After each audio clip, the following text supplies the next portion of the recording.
there is this one mistranslated 2-letter word in the Quran that has created massive misunderstandings and widespread misconceptions.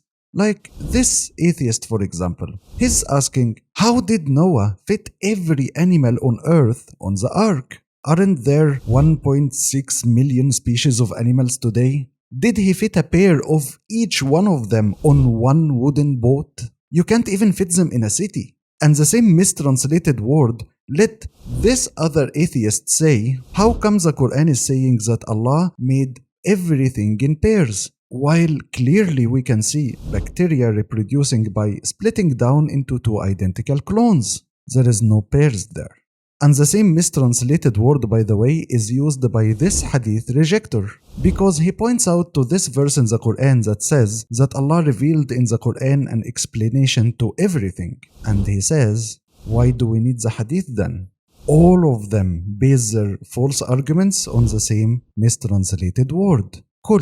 Look at the verses they are quoting. Of all things, we created pairs. This is the word. Allah said to Noah, take in the ark of all things a pair. We revealed the Quran as an explanation of all things. The same word exists in all of them. So, does this word really mean everything?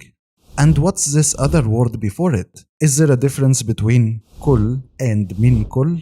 When we understand the real meaning of those two words, all of these misconceptions will evaporate away.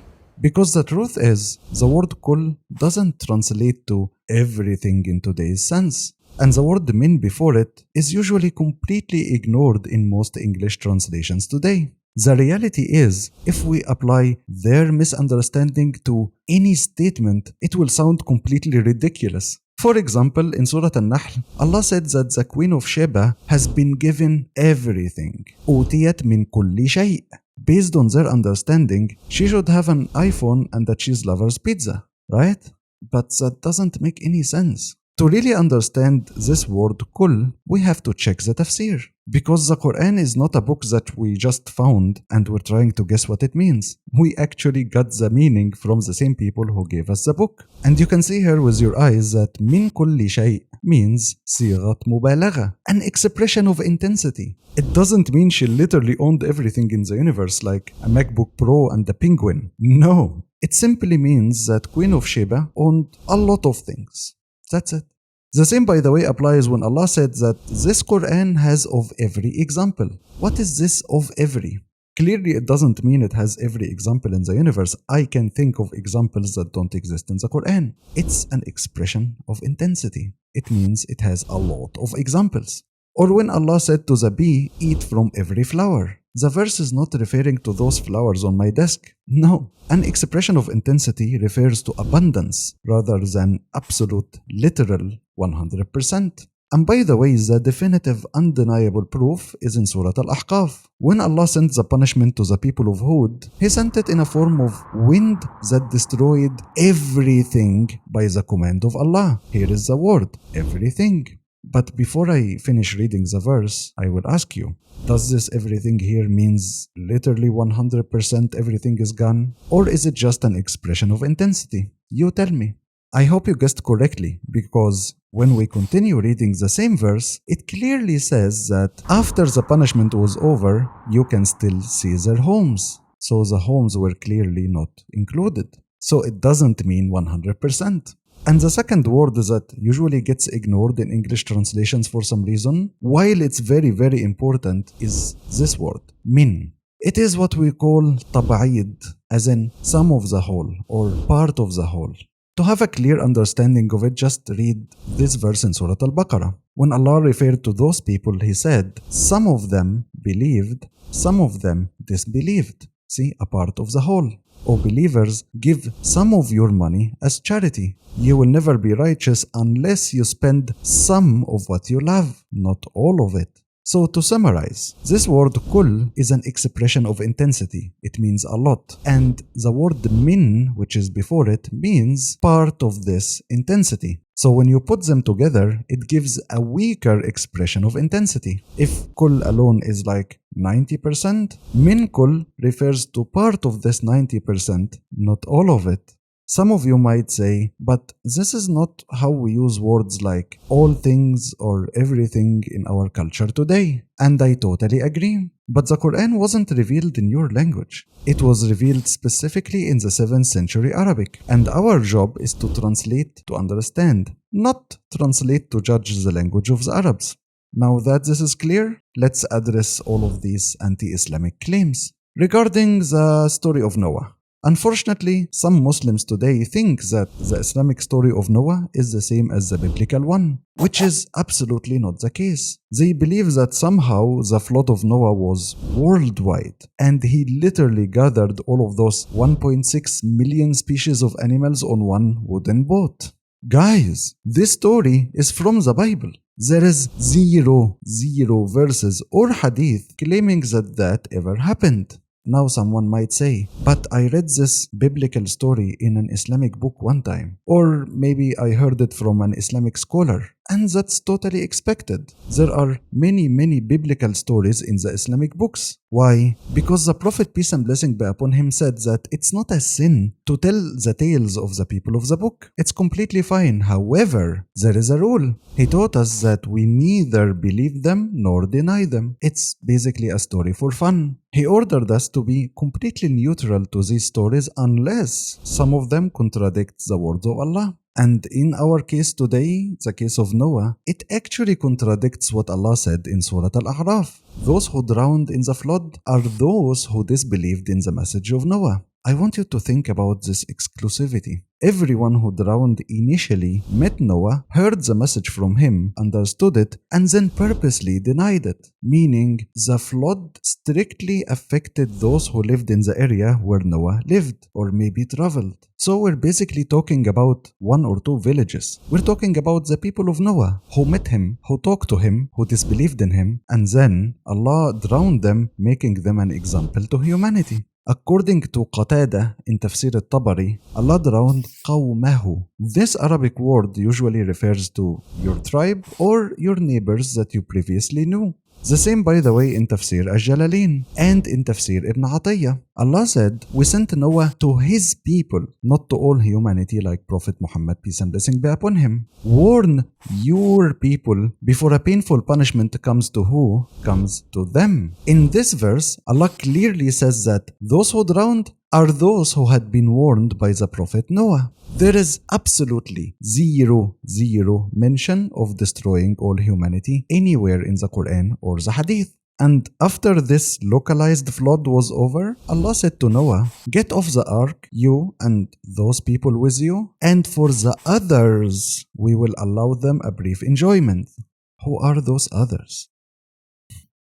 And regarding all of those funny pictures imagining the ark containing penguins and giraffes and lions and polar bears, they don't make any sense. First of all, those animals wouldn't just peacefully coexist on one ship. And no ship can carry the weight of 1.6 million species. No, a pair of each one of them. It's an engineering impossibility, especially when you look at the physical scale of the actual historic site in Mount Judy in Turkey. The math simply doesn't work. And we know from the Quran that the punishment was definitely exclusive to only those who heard the message, understood it, and decided to disbelieve.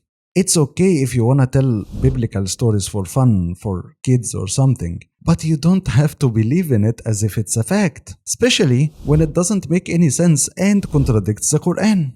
Allah said to Noah, take with you on the ship min kulli, part of a lot of animals. Why? Because clearly people need animals for milk, meat, fur, clothes, help in farming. Those animals are essential for their lives. Take a pair of your choices of a lot of them with you, so after this flood is over, you can have some farm animals that will help you live.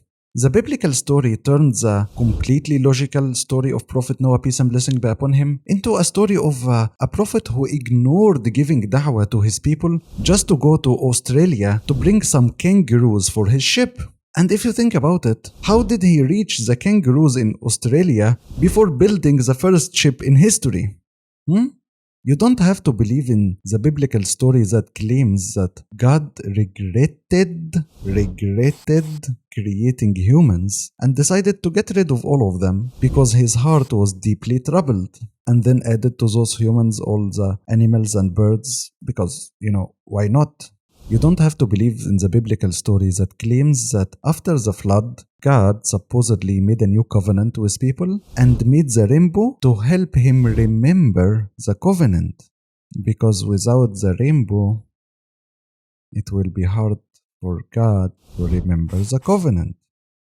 And by the way, the biblical story gets even stranger. It claims that later on, Noah took off his clothes, went into his tent, and became super intoxicated. I don't want to go into details here, but he had an issue with his son Ham. So because he was angry at Ham, he decided to curse his grandson Canaan to be a slave as a revenge against his father.